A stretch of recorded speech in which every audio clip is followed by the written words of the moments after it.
En este vídeo vamos a conocer tanto las partes del aparato respiratorio como el proceso respiratorio en sí.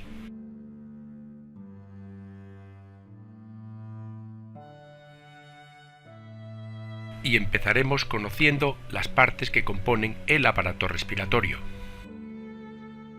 Su misión principal es intercambiar los gases con el medio ambiente, obteniendo el oxígeno y expulsando el dióxido de carbono. Esto se realiza en los pulmones y el motivo principal es que las células necesitan oxígeno para la respiración celular y a su vez expulsan el CO2 que ha de ser eliminado. La sangre es precisamente el medio de transporte de estas sustancias y se realiza de la siguiente forma. El aparato respiratorio capta el oxígeno del aire, lo cede a la sangre, esta lo transporta a las células y la sangre recoge el CO2 y lo lleva a los pulmones, que lo expulsan al exterior.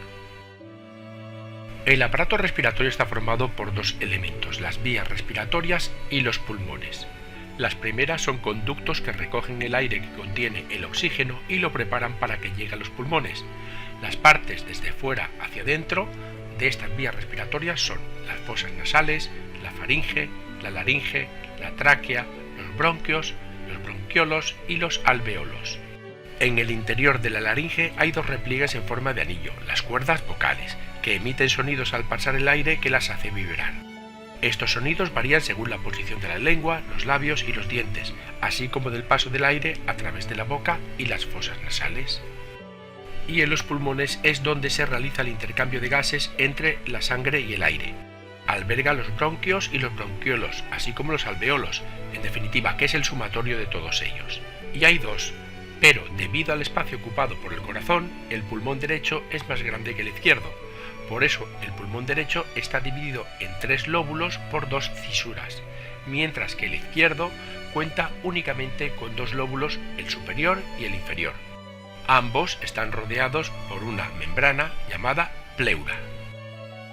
Y aquí podemos ver un esquema en orden descendente con los elementos más importantes de cada uno de ellos. Las fosas nasales, que albergan el bulbo olfatorio, la faringe, que alberga las amígdalas, la laringe, en la que tenemos la epiglotis y las cuerdas vocales, la tráquea, en cuyo interior están los cilios, los bronquios y los bronquiolos, que hay unos 60.000 aproximadamente, y finalmente los alveolos, cuya cantidad asciende a unos 700 millones.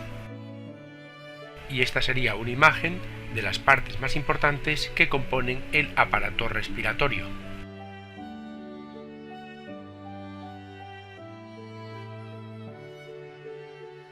Pues pasemos a ver estas partes en detalle, así como sus misiones principales. La respiración es el proceso mediante el cual se intercambian gases con el medio externo y consiste en la entrada de oxígeno al cuerpo de un ser vivo y la salida del CO2 del mismo. Las vías respiratorias se componen de las fosas nasales, la faringe, la laringe, la tráquea, los bronquios y los bronquiolos y los alveolos. Vamos a estudiar estas partes una por una.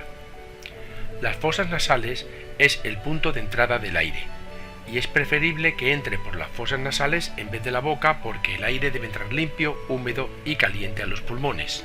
Estas preparan el aire antes de su incorporación a los pulmones, ya que tienen muchos capilares sanguíneos que lo calientan. Además, al tener muchos recovecos, hacen que el aire incremente su recorrido y se caliente mejor. El mucus de su interior lo purifica y lo humedece, y alberga dentro de su interior al bulbo olfatorio, que es el órgano de los sentidos. Por su parte, la faringe está ubicada delante de la columna vertebral. Su estructura tiene forma de tubo y está situada en el cuello y revestida de una membrana mucosa. Conecta la cavidad bucal y las fosas nasales con el exófago y la laringe, y es por tanto una zona de paso común a las vías digestiva y respiratoria. Esto significa que por ella pasan tanto el aire como los alimentos, y en las paredes laterales de la faringe están las amígdalas, que son las productoras de glóbulos blancos. Pasamos ahora a la laringe, un conducto que permite el paso del aire desde la faringe hacia la tráquea y los pulmones. La pared de la laringe está formada por cartílagos que la mantienen siempre abierta y en ella se encuentran las cuerdas vocales, que dejan entre sí un espacio llamado glotis. Los elementos de la laringe son las cuerdas vocales, dos repliegues situados en ella que vibran cuando el aire los atraviesa, provocando la voz. La glotis, una porción más estrecha de la luz laríngea, es decir, el espacio que está limitado por las cuerdas vocales, y la epiglotis, un cartílago situado encima de la glotis que obstruye el paso del bolo alimenticio en el momento de la deglución, evitando que éste se vaya al sistema respiratorio. Y acto seguido viene la tráquea, un conducto de unos 12 centímetros en forma de tubo. Su función es la de posibilitar el paso del aire entre la laringe y los bronquios. Su pared está reforzada por un conjunto de cartílagos con forma de C que dificultan que la vía se colapse por compresión externa sobre el cuello, y en su interior se halla un mucus que atrapa las partículas del aire, así como unas células con unos filamentos que vibran, los cilios. Otra parte son los bronquios y los bronquiolos. Los primeros son unos conductos tubulares fibrocartilaginosos que conducen el aire desde la tráquea hasta los bronquiolos. En definitiva son la entrada a los pulmones y se dividen en dos, el derecho y el izquierdo. El derecho cuenta con 3 ramas, mientras que el izquierdo con 2. Y los bronquiolos son tubos con ramificaciones progresivas en forma de árbol invertido y diámetro decreciente, cuya pared está formada por cartílagos y capas musculares elásticas y de mucosa. Al disminuir el diámetro, pierden los cartílagos adelgazando las capas muscular y elástica. Conducen en definitiva el aire desde los bronquios hasta los alveolos, y hay unos 60.000 aproximadamente. Y finalmente llegamos a los alveolos, es decir, la terminación de los bronquiolos. Son unos sacos diminutos donde se realiza el intercambio de gases con la sangre. Están recubiertos en su pared interna por un líquido blanco y pegajoso y tienen más de 1 milímetro de diámetro. Su pared es muy delgada al estar constituida por una capa unicelular y hay unos 700 millones de alvéolos. Si se desplegaran en su totalidad, ocuparían una superficie de 75 metros cuadrados.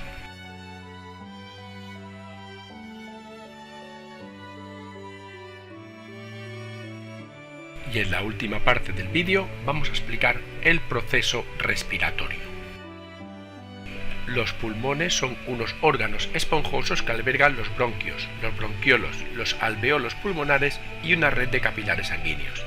Tienen una gran elasticidad y hay dos, el derecho, que tiene 3 partes llamadas lóbulos, y el izquierdo, que tiene 2 lóbulos porque hay un hueco para albergar el corazón.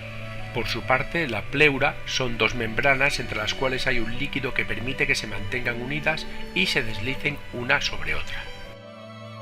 ¿Y cómo se realiza el intercambio de gases? Pues vamos a verlo. Los alveolos tienen una única capa de células aplanadas, endotelio, que están recubiertas por una abundante red de capilares sanguíneos, facilitando así el intercambio de gases entre el aire y la sangre. El paso de una molécula entre el aire y la sangre se produce por difusión, desde la zona donde su concentración es mayor hasta aquella donde la concentración es menor.